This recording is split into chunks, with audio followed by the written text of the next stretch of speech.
Eto na, biglang natuklasan. Scripted pala.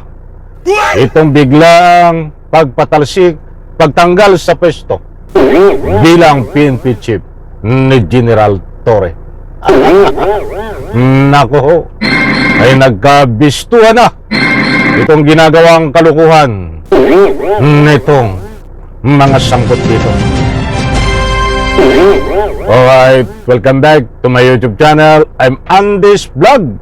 Napakainit, patindi ng patindi itong usapin na biglang pagtanggal kay General Torre sa pwesto. Nako po, ay scripted pala ito. Isang like muna sa video na ito kung nagustuhan nyo po. Sabay-sabay po natin i-like ang video na ito. Sa lahat po ng hindi pa nakasubscribe dito sa ating YouTube channel, please subscribe. Pwede rin po kayo mag-share ng video na ito. Ay matindi ho, itong biglang natuklasan na naman. Sabagay hindi na po nakakagulat. Ba't ang nakakagulat dito ay scripted ang nangyari, mga kaibigan. Gusto ko pong ibahagi sa inyo itong matinding ebidensya na mag-uugnay dito ho sa biglaang pagpatalsik sa pwesto pagtanggal ni General Torre. Nako ho, shout out po sa lahat. Nabaliktad ang pangyayari, mga kaibigan. Basta usaping pera talaga. Talagang marami ang nabibiktima. Matindi ho ito. Ito, samahan niyo po akong panoorin, pakinggan, at nasa ganon, lubos niyo pong maunawaan.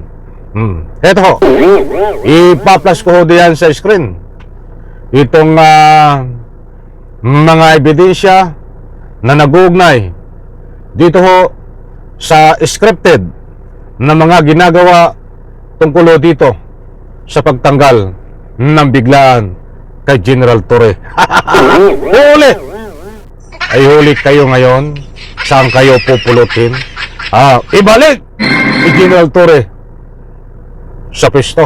Anak ko ho, marami nang umiyak dito. Na yan ho, nandiyan, naka-flash sa screen. Ano po ang sinasaad buhat sa Abante News Online, at marami na rin po ang nagtalakay nito. Babasahin ko.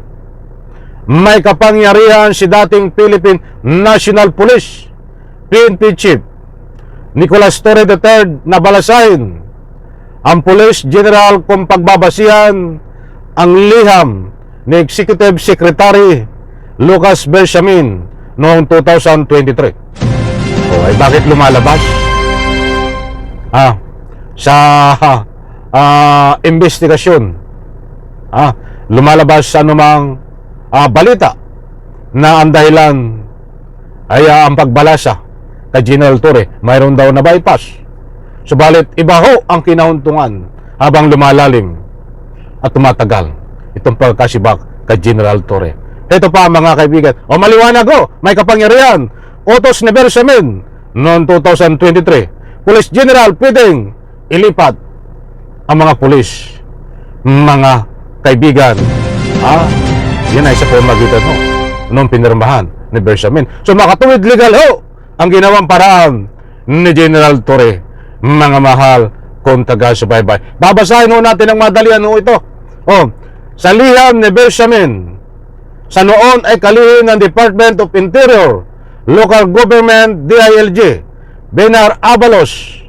Binanggit dito na hindi tumutol ang Malacanang sa ginawang pagbalasa noon ng PNP Chief Benjamin Acosta Jr.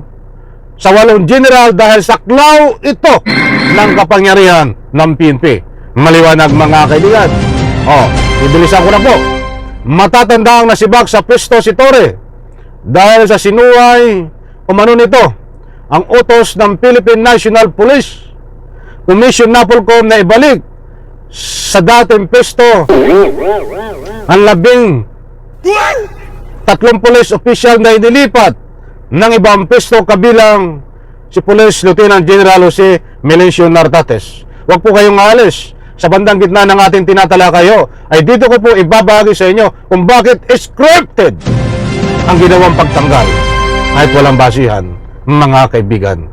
Eto, si Tory ay tinalagang PNP chief noong Mayo 29, pero makalipas ang 85 araw, tinanggal ito sa pesto at sinasabing dahilan ay ginawang pagbabalasa ng mga third party level position. O paano yan? O, hindi na sa makatuwid, hindi po kasama sa dahilan ang pagbabalasa. Hindi naging daan yun para tanggalin sa pesto si General Torre. At ngayon may lumalabas, mga kaibigan, itong 8 billion pesos na pera ng taong bayan na ayaw pirmahan ni General Torre dahil dito ay nagkakaroon ng korupsyon, hindi sinusuri at kulang sa pagsusuri itong insertion budget na dapat ibibili ng armas. Tumanggi yung pinirmahan ni General Torre. Kaya't siya ay lumalabas na siya rin ang nagiging dahilan, mga kaibigan.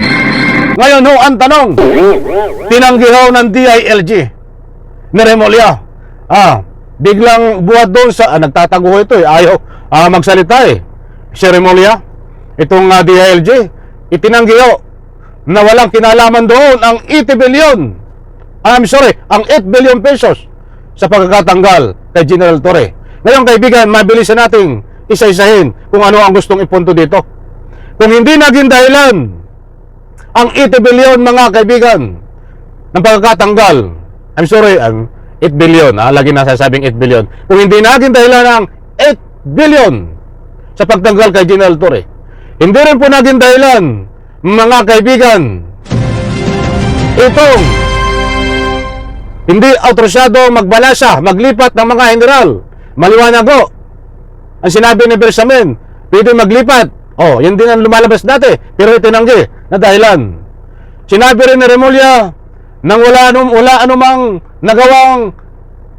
namang anumang kaso itong si Torre, kahit hindi rin dahilan But dito sa puntong ito, mga mahal kong taga-subaybay, ngayon ang nangyari para maisalba ni Remulla, para malusutan itong 8 billion, mga kaibigan,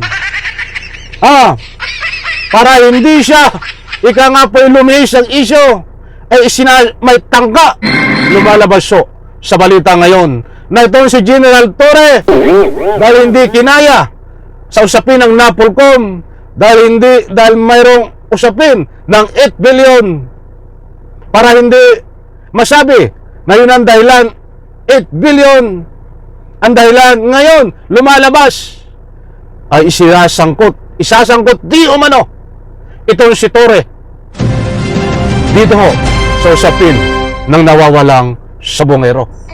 Kaya't lumalabas dito ay scripted ang pagkakatanggal dito kay General Torre.